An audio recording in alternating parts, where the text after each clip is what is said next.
Hey everyone, it's Andrew. Welcome back to my channel. Today we're going to be doing a video doing a quick update and follow-up on the Oranginer minimalist shoes. I previously have done two separate videos on these, discussing them in comparison to the Whitin cross trainers as well as the Vibram 5 fingers.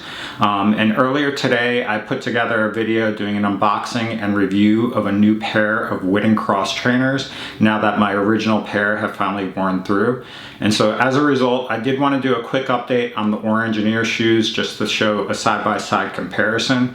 And so what we'll do today is we'll discuss the general features of the two separate models that I have.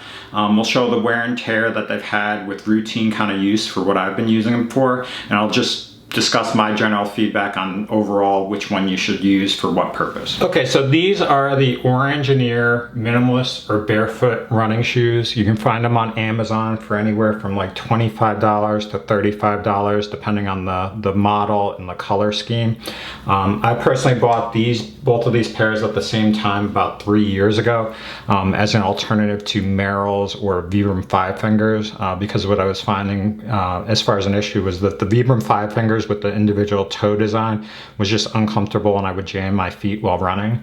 And so I wanted an alternative that was much cheaper compared to those and an alternative like minimalist shoes on the market. So I just kind of randomly found these on the internet and decided to purchase all three models, including the Whitin cross trainers at the same time. As far as the Whitin cross trainers, I'll just show them real quick, but you can check out my other video. This is the original pair I've had for the past 3 years. They're alternative cross trainer shoe or minimalist shoe. You can check out the other video, but the real issue with these shoes is that they became loose over time and I couldn't really run in them. So I switched over to doing weightlifting and kind of like just routine walking my dog with these shoes. And for that, the main issue I found with these after 3 years of use is the heel basically wore all the way through, so I got a new pair. And so that new pair are these, the gray model here. And so that's what these look like if you're interested in checking those out. But we're not going to discuss those further in this video. Really, we'll focus on the Oranginer shoes. But the Oranginer shoes, there's two separate models on their website. There's going to be this kind of like this pair, which is kind of this black version with this yellow design on the side. They've got several different color options where I think it's like green on this. They have one that's like bright neon green for this and black here. There's a bunch of combinations, but the design for this is really this kind of vinyl pattern here that inserts into the lace system here, where it provides support along the side. So when you tighten the laces, it compresses the forefoot here and tightens everything up. And then the nice part about this is got this neoprene kind of like mesh material here, very similar like a wetsuit kind of material that is very spongy and responsive. So when you're running, this kicks back very easily and it conforms to your foot really well. And then the sole is basically looks like this, where it's got the areas in the heel area as well as the kind of like the forefoot area where it's got more support in this raised kind of fused rubber design. This will wear out pretty quick, but it does provide added level of like, I guess protection, not protection, but like support or wear resistance there. And as you can tell from these shoes, essentially I've started to wear out the forefoot here on both of these shoes as well as the heel here, which is very common for my shoes. But of the two pairs that I have, these are my go-to running shoes. I absolutely love them. These are the shoes I wear all the time whenever I'm running outside and things like that. They are a great pair of shoes. I have absolute no regrets, no complaints whatsoever about these shoes. So if you're looking for a minimalist shoe / barefoot shoe that's very responsive, I would recommend these. These are very responsive as far as feedback, like conforming to your foot. It provides a lot of feedback as far as the like neoprene bounciness related to it. And the nice part about these is they just blend well with your foot and have a lot of tactile feedback. Additionally, the toe areas has this rubber on it, so I've never stubbed my toes. I've never injured my toes, which was an issue I ran into with the Vibram 5 fingers and ultimately kind of got me away from using them. But these shoes are nice because the bottom, it's thick enough to have protection where you don't damage or hurt your feet like the Vibram 5 fingers had, but it does provide protection, tactile feedback, and that groundedness feel for when you're running barefoot or with a minimalist shoe. So this model is, I highly recommend for running purposes. I absolutely love them. The biggest criticism I think I had with these was the original laces that came with it was like this slippery rubber where it would slip when you're running and things like that. that, and you'd have to retie the laces routinely. So I just went to Walmart one day and picked up these like athletic laces for $2 and replaced it with that. So that's the one pair, Orangineers. I absolutely love them, use them all the time for running. This pair I've discussed in the past, but this is a different model. It's subtly different. If you look on the website, it'll be hard to tell, but this is different in the fact that it's got this mesh material, like this cloth mesh upper here, instead of this neoprene material. So it's a less responsive feel for these shoes.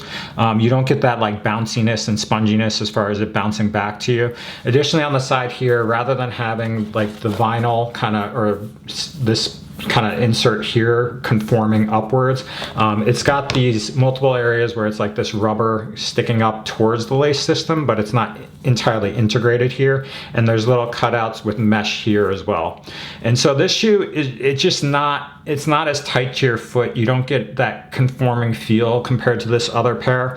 And the main criticism I had with these is that lace system that actually comes with this is a drawstring method with a elastic kind of bungee or like a bungee cord material. So the first laces you get with these is a bungee cord material, where if you tighten it up like this, where you pull the drawstring and connect it to this Velcro here, it tightens up the shoe too much, where it just goes across your forefoot and tightens it like just excessively, where it's just uncomfortable and too tight.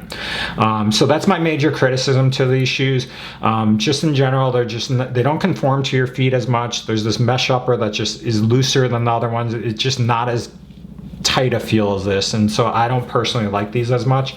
Additionally, the padding back here is thicker, so if you take a look side-by-side comparison, this padding here is very, very thick and robust around the ankle area, versus this is just like this thinner, like it's consistent in a thinner material.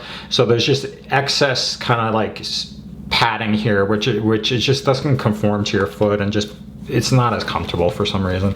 As far as the rest of the shoe, it's virtually identical as far as the bottom of the shoe. So if you look here, the bottom is virtually identical. There's no differences here. The wear pattern is very similar. I just haven't worn these the same as much as the other pair, just because I don't like them as much. The one thing I will say is that after I cut out the elastic lace here and switch out to a regular lace, these shoes are definitely better than they originally were. And you do get like less pressure on your foot, so I highly recommend just cutting the elastic band out, switching out to regular laces and doing that. But in general, if you compare these models side by side, this one just seems inferior, and it just isn't as comfortable. So that's the two pairs, sorry, there's like a hair there, of the Oranginer shoes. You can get these on Amazon for $25 to $35. There's different color options, there's different style designs. There is one separate pair that I haven't tried out, which I'll probably be getting in the near future, and that's a different model where if you look on the website, it's like I think a gray model where there's more of like an integrated pattern here on the side, but the rest of it looks the same. I'll probably purchase those and just try them out and do a video on those as well, but that's one model I haven't tried yet, and it'll be interesting to compare how that performs compared to these ones here. So that's all I have for the Oranginer shoes. If you're interested in purchasing them, I'll leave links down below. I highly recommend this pair for running. I've been using it all the time. It's held up really well.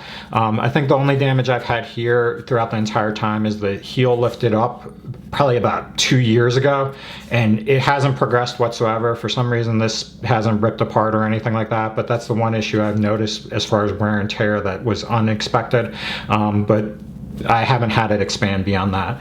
So for $35, these are a great running shoe, great minimalist shoe. If you have questions, comments, anything like that, you can post them below. I'll be happy to answer them.